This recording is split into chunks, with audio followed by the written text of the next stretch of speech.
Daniel Mookhey is the man who in a couple of months' time could be the Treasurer of New South Wales. He's the shadow at the moment for New South Wales Labor. Thanks for joining us, Daniel. Thanks for having me on. Look, first of all, you're saying on Friday that the Treasurer or the Premier, maybe both of them, have got it horribly wrong about how the New South Wales economy is actually travelling. Indeed he has. I think this might be the first porky for Mr Perrottet as this election campaign develops. He was out there saying that we have the fastest growing state economy in the nation.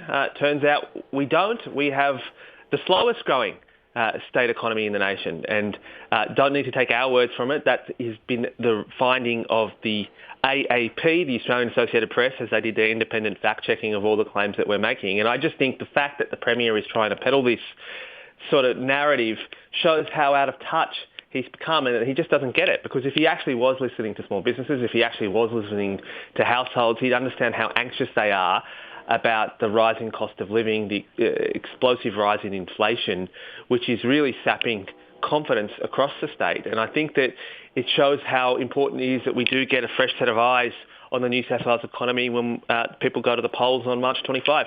You mentioned small business there. The Premier and Treasurer are out thumping the drum about wanting to create a new red tape commissioner, but they also, in the midst of that, said Labor doesn't have a small business policy. Is that true? Neither of those things are true. Firstly, just in respect to the Premier's commitment to a new red tape commissioner, I think is what it's called. Yes. I think people should just know this is the exact same promise that Barry O'Farrell made in 2011, that Mike Baird made in 2015, that Dominic Perrottet himself as Treasurer made in 2018, and Gladys Berejiklian recommitted to in 2019. And as we enter the 2023 election, the Premier is asking for 4 more years to deliver a promise he made 12 years ago. I think people will feel very cynical about that. I think they're going to feel like this is a recycled idea that they've heard before. As for the Premier's whack on us, well, I've got to say I'm a bit disappointed by it, because we were out there early in January saying we would like to work with the ATO so small businesses can lodge any payroll tax paperwork with them rather than having to deal with 2 separate tax agencies. We've been speaking about how under our approach, we want to end a decade of privatisation, which has seen the power bills for small businesses explode, rising 26% in New South Wales in just the last 6 months. At the same time, Queensland, which still has public power, has seen their power prices go down. So we're very happy to have a good conversation with the Premier about who has the better policies to do with small businesses, as well as assisting families doing it tough right now in one of the most severe cost of living crunches we've seen in a generation. Well, I recall you had something to say in January also about payroll tax. That sounds like a policy for small business. It does. And that's because we've been listening to small businesses who are telling us how frustrating it is to have to deal with the ATO when it comes to federal taxes and having to deal with Revenue New South Wales when it comes to state taxes. So we think it's a pretty common sense idea that we would start to work with the ATO, so the ATO would in effect begin collecting a bit of the payroll tax on the state's behalf if a business chooses that. And I think that that's a sensible, common sense position here that will eliminate lots of red tape and save time for small businesses that they could then reinvest into increasing their profits, in hiring more people, making more investments. Now, on the small business during the pandemic, you and the leader, Chris Minns, were calling for some JobKeeper-style support for business. Now that we're in, hopefully, the emergence from the pandemic, is there some need for further funding for small business to help them really get back up on their feet in what you say is a slow-growing economy?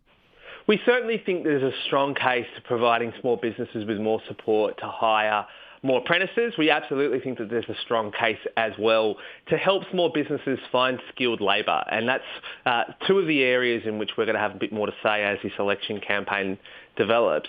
And I am proud that throughout the COVID pandemic, we didn't play politics with assisting small business. Both sides of politics came together to make sure that our small businesses can survive and get through that very, very difficult time. And I think that is the maturity that lots of small businesses would expect from their politicians, that their interests come ahead of the partisan political games there. So I'm looking forward to a contest of ideas between us and the other side of politics as we ask for a mandate to deliver change, and as our opponents ask for 16 years in government. Now, prospectively, you'll be the treasurer if your government is successful, or I'm not getting ahead of myself here, if you're successful at the state election. But one of the major revenue sources is what is currently stamp duty and land tax. Would there be a break on the economy that is, as you say, not moving as fast as the Premier says it is, if we have a broader-based land tax that he's pursuing?